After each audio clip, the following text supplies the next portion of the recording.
ಸ್ನೇಹಿತರೆ ನಮಸ್ಕಾರ. ನಾನು ನಿಮ್ಮ ಮಳವಳ್ಳಿ ಸೂರಿ ಡೈರಿ ಯೂಟ್ಯೂಬ್ ಚಾನಲ್ಗೆ ನಿಮ್ಮೆಲ್ಲರಿಗೂ ಸ್ವಾಗತ ಸುಸ್ವಾಗತ. ಸ್ನೇಹಿತರೆ ನೋಡಿ, ಡಿ.ಕೆ. ಶಿವಕುಮಾರ್ ಅವರು ಮುಖ್ಯಮಂತ್ರಿಯಾಗಿ ಆಲ್ಮೋಸ್ಟ್ ತಿಂಗಳುಗಳೇ ಸರಿದೋಗ್ತಾ ಇದೆ ಸ್ನೇಹಿತರೆ. ಆದರೆ ಮಳವಳ್ಳಿಯ ಒಂದು ಕಾಂಗ್ರೆಸ್ ಪಕ್ಷದವ್ರಿಗೆ ಆ ಸಂಭ್ರಮ ಇನ್ನೂ ಅವ್ರಿಗೆ ಮುಗ್ದೇ ಇಲ್ಲ ಸ್ನೇಹಿತರೆ. ನೋಡಿ,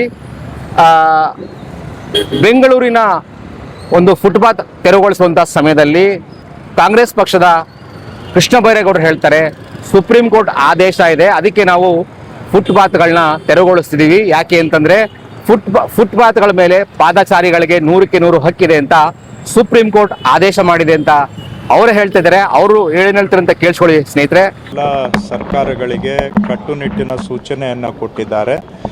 ಪಾದಚಾರಿ ಮಾರ್ಗದಲ್ಲಿ ಪಾದಚಾರಿಗಳು ಪೆಡೆಸ್ಟ್ರಿಯನ್ಸ್ ಫುಟ್ಪಾತಲ್ಲಿ ಓಡಾಡೋದು ದೇಶದ ನಾಗರಿಕರ ಮೂಲಭೂತ ಹಕ್ಕು, ಫಂಡಮೆಂಟಲ್ ರೈಟ್ ಅಂತ ಸುಪ್ರೀಂ ಕೋರ್ಟ್ನವರು ಆದೇಶ ಹೊರಡಿಸಿದ್ದಾರೆ. ಸುಪ್ರೀಂ ಕೋರ್ಟ್ ಆದೇಶದ ಪ್ರಕಾರ ಈಗ ದೇಶದ ಕಾನೂನು ಪಾದಚಾರಿ ಮಾರ್ಗಗಳಲ್ಲಿ ಫುಟ್ಪಾತ್ಗಳಲ್ಲಿ ಜನ ಓಡಾಡೋದಕ್ಕೆ ಅವಕಾಶ ಮಾಡಿಕೊಡ್ತಕ್ಕಂಥದ್ದು ದೇಶದ ಕಾನೂನಾಗಿದೆ. ನೋಡಿ, ಕೇಳಿಸ್ಕೊಂಡ್ರಲ್ಲ. ನೋಡಿ, ಇಡೀ ದೇಶಕ್ಕೆ ಒಂದು ಕಾನೂನು ಆದರೆ ಮಳವಳ್ಳಿ ತಾಲೂಕಿಗೆ ಒಂದು ಕಾನೂನು. ಇಲ್ಲಿ ಅಧಿಕಾರಿಗಳು, ಹಾಲಿ ಶಾಸಕರು ಮತ್ತೆ ಅವರ ಬೆಂಬಲಿಗರಿಗೆ ವಿಶೇಷವಾದಂಥ ಕಾನೂನುಗಳು, ಸವಲತ್ತುಗಳಿದೆ.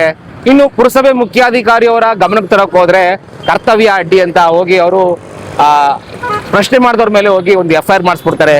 ಈ ರೀತಿ ಇರುವಂಥ ಒಂದು ಮಳವಳ್ಳಿ ಪಟ್ಟಣದಲ್ಲಿ ಏನು ಮಾಡಲಿಕ್ಕೂ ಸಾಧ್ಯ ಇಲ್ಲ. ನೋಡಿ, ಈ ಫ್ಲೆಕ್ಸ್ಗಳು ಏನು ಈ 3 ಜನ ಇದ್ದಾರಲ್ಲ, ಇವರನ್ನ ಕರ್ನಾಟಕ ರಾಜ್ಯದ ಜನತೆಯ ಹೃದಯದಲ್ಲಿ ಒಂದು ಕಟೌಟ್ಗಳನ್ನ ನಿರ್ಮಾಣ ಆಗೋ ರೀತಿಯಲ್ಲಿ ಕೆಲಸ ಮಾಡಬೇಕೇ ಹೊರತು ಈ ರೀತಿ ಕಟೌಟ್ಗಳನ್ನ ಹಾಕೊಂಡು ಯಾರಿಗೆ ಏನು ಸಂದೇಶ ಕೊಡ್ತಿದ್ರು ಅಂತ ಗೊತ್ತಿಲ್ಲ.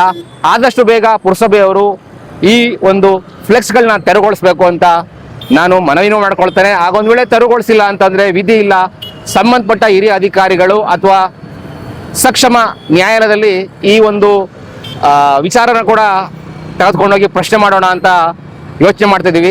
ಧನ್ಯವಾದ ಈ ವಿಡಿಯೋ ನೋಡೋದಕ್ಕಾಗಿ. ಈ ವಿಡಿಯೋನ ಮಳವಳ್ಳಿ ತಾಲೂಕಿನ ಪ್ರತಿ ಮೊಬೈಲ್ಗೂ ಶೇರ್ ಮಾಡಬೇಕು ಅಂತ ನಾನು ಮನವಿ ಮಾಡ್ಕೊಳ್ತೇನೆ. ಧನ್ಯವಾದ ಸ್ನೇಹಿತರೆ.